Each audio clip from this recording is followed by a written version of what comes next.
Nelly and Ashanti's particular version of struggle love has been pushed back in all of our faces. And now they even have a new reality show that's proving even more that after all these years, the two still aren't on the same page. Well, that's interesting because I know what we saw from the show, and Nelly even admitting it himself that he came from sort of a broken home situation when his parents divorced, and she came from a family unit that is really good and that are still together, as well as the problem that they're having with where they're going to live. Right. You know, there is an opposition there. He wants to live in St. Louis. That's Right. where all his business is. Yep. She wants to remain in New York because that's where her family is. So it is definitely appearing to be like there maybe some sort of struggle continuing to go on there. Even with all that, I love that Ashanti is happy. And it appears that she's happy. And I know that Nelly, you know, we can judge by how he came out on top with this reunion, in that he's all booked and busy.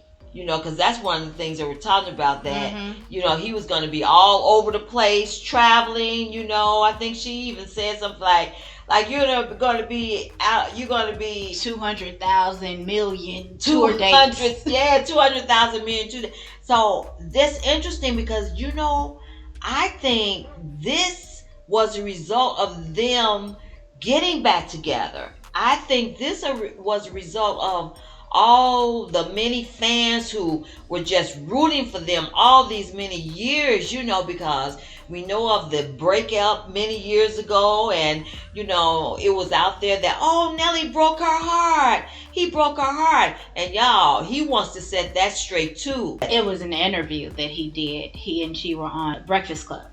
And they were saying how that's been the primary narrative, that Nelly broke Ashanti's heart when they broke up back in, I think it was like 2013. They broke up for good because they were together on and off for 10 years or so. And it was known widely, Nelly was out there, you know, he wasn't faithful. Oh, they yeah. Kept, and so finally Ashanti, she had enough and she let it go, broke it off for good. And that's been the narrative, that she was heartbroken because of him. He broke her heart. And so when they brought that up again during the interview, Nelly was like, let's be clear. Yeah. They broke each other's heart because he was heartbroken too. And, you know, most people are like, yeah, heartbroken that she wouldn't take him back yet again after his umpteenth time cheating. So he wanted to basically play like he was the victim in the situation, but the victim of his own actions, really. So that's what that part came in, where he was saying that no, Ashanti broke his heart as well. Wow. They were both in the same position. And I think that's just even more so showing how kind of unequally yoked they are, in a sense, because like you said, they grew up with different backgrounds. Right now they even want to live different places. They have different concepts on taking care of their newborn KK. Like Nelly, he's not taking care of any diapers or doing all that. He said it's all on her. When the baby's like 2 or 3 and can walk around and talk, then that's him. He is all him. But right now, the newborn needs, he's not getting up in the middle of the night. He's not doing diaper changes. He's going to sleep straight through. Wow. Even to the extent that in one interview, they even talked about who wanted to do this show. This reality show, again, is all Nelly's idea. And it goes back to what you were saying. All of these things that he's getting, that he's in the works for, like the this tour that he's on and all these different gigs, those things probably wouldn't be happening if they hadn't gotten back together. We know Nelly did that performance back in January that everybody was like, dude, what are you doing? And meantime, Ashanti's grandfather was an actual activist. So that was another point of contention between the two. And it's very interesting that a lot of people end up thinking that, you know, unequally yoked is just all about spirituality or religion. And it's really more than that. It's just even the basics that you want to be able to connect with your partner on something. Otherwise, you get him out here or her out here embarrassing them at every turn. Yeah, that's funny because, the unequally yoked, as you said, can go for the natural things. This episode showing that they actually want mattress honey. Oh, okay? Gosh. Now, this is one thing right here. I really enjoyed this particular scene because Nelly just told it like it was. He told it like it was on this, and he didn't pull any punches. The mattress costing, first, I thought $76,000 was an amount. That was crazy. So I'm like, wait a minute, $76,000 for a mattress? Ridiculous. And Nelly said something so funny. He said, Get out of these people's doggone mattresses. Get out of these people's sheets. Get out of these people's sheets because they were lying on the mattress, and he was like, let's get out of these people's sheets. It said, are you kidding me? And so I thought, okay, well that is settled. They're not doing that. Then the next thing you know, they're lying down in another mattress, and they asked the man the price, and he says $315,000. I said, come on now. Please. Are you kidding me? And then Ashanti is sitting there talking about, we're getting this. Yeah. And once again, Nell said, no, we're not. In regards to that. I don't know if specifically that, but his whole attitude was, no, we're not. Right, because that's ridiculous. They were calling the mattress an instrument, and Nelly was like, well, I play a little bit of piano and I play a little bit of trumpet, but I ain't never known to been playing no mattress instrument. He don't even know what that is. He got up out that bed, said, you better get out these people's sheets. Yeah. And it was so funny because the salesman, whose name was Charles, I think, Charles was like, I'd really like you to get back in so I can finish the presentation. Oh my goodness. And Nelly was like, am I going to have to call my security? I'm telling you, it's like, sir, you are not getting this sale. I don't know what you think this is, but you can do your presentation all you want. He even said, yeah, it felt nice and everything, but he don't think he deserved that much sleep. Yes. As far as that was concerned. But again, that's just another thing. That's the other thing about it. Because she wants that over-the-top expensive mattress. And Nelly he's looking at the cost and looking at, what that entails. And he's like, well, he could buy a car for that.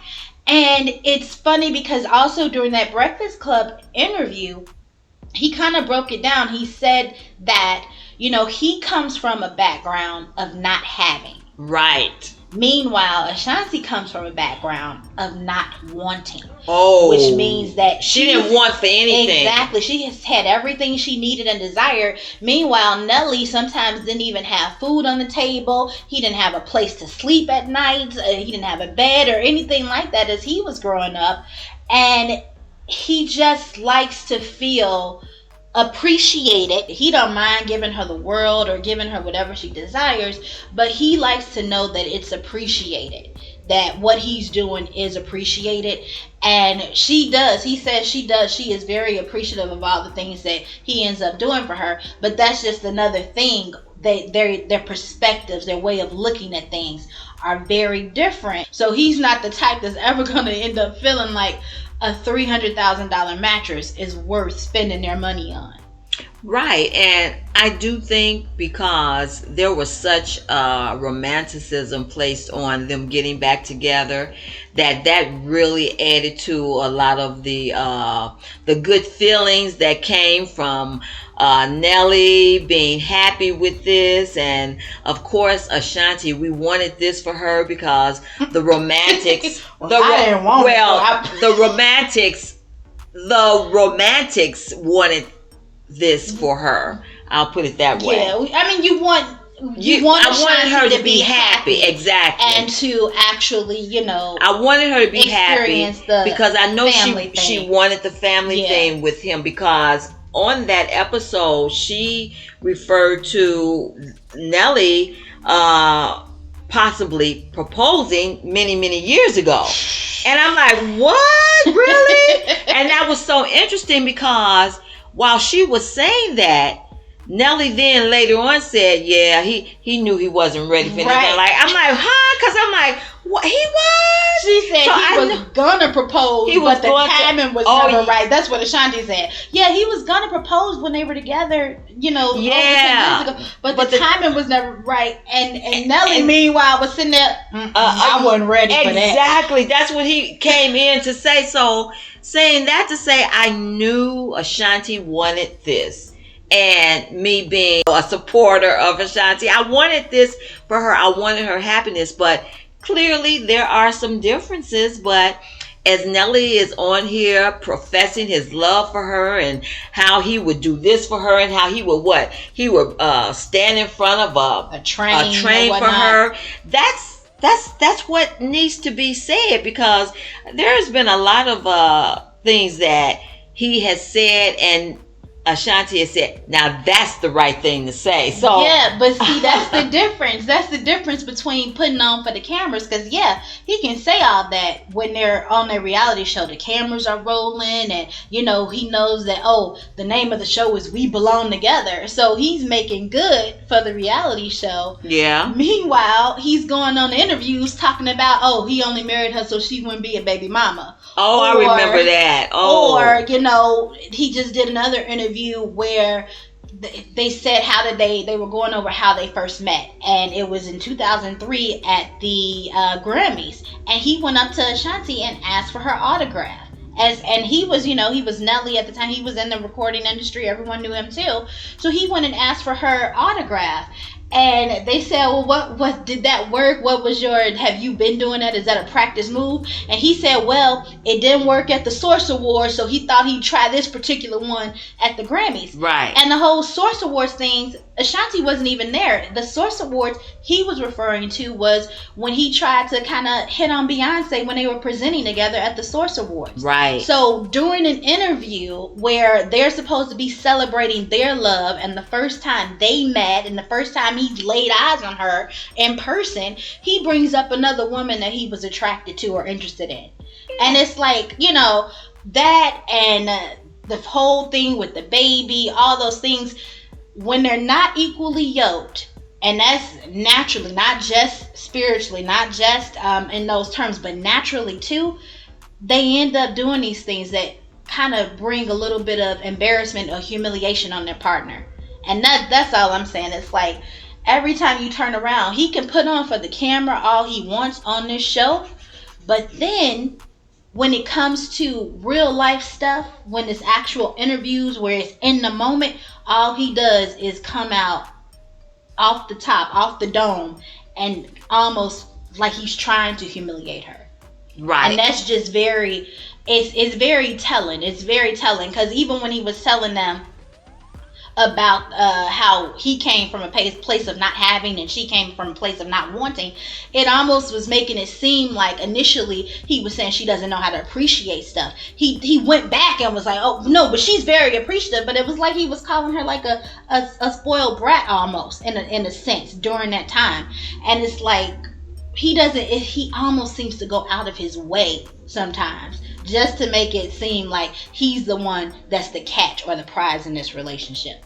Yeah, and I just think that still is all a part of the difference in their personalities. Yeah. He's like a down home person. He's like that, southern person who is satisfied with, the basics, and like not needing a $315,000 mattress, and he's satisfied staying in St. Louis where his business is and where he's familiar with. And people who love each other, and this is what we're going to see, hopefully they work it out, because there are differences in marriages. Mm-hmm. There's also the saying about opposites attract, although I understand that on a science level with physics, I understand that. But when it comes to the living level, like the law of attraction, then no, opposites don't attract, because we got this whole other theory out here called the law of attraction, meaning you attract the thing you are or the thing you like. So that's very interesting. You know, you got the worldly saying of opposites attract, and then when you see that in couples, roughly in the start, it's like, oh, that wasn't a good thing to say right there, Right. or okay, we're not agreeing on this. But then in the long term of things, if it was meant to be some kind of way, that couple make it happen. It happens. They make it happen if it was meant to be, because either way it goes, both of these things could be seen as something to work toward and something to say, well, you know, we tried it, it wasn't what we thought it would be. Or it could be a very triumphant situation in where, oh well, we're different, but we're still together because we love each other. Yeah, and I mean, I definitely get what you're saying with the whole opposites attract. And I mean, that that's what the world says, secular. That's why I said I never did understand it according to the law of attraction. That's surface level though. With that whole opposites attract, for the most part, it just seems to me that is a surface level type of thing. Like it's different. Like the mattresses, that type of thing. That's something. He wants a regular price mattress. She wants this, whatever.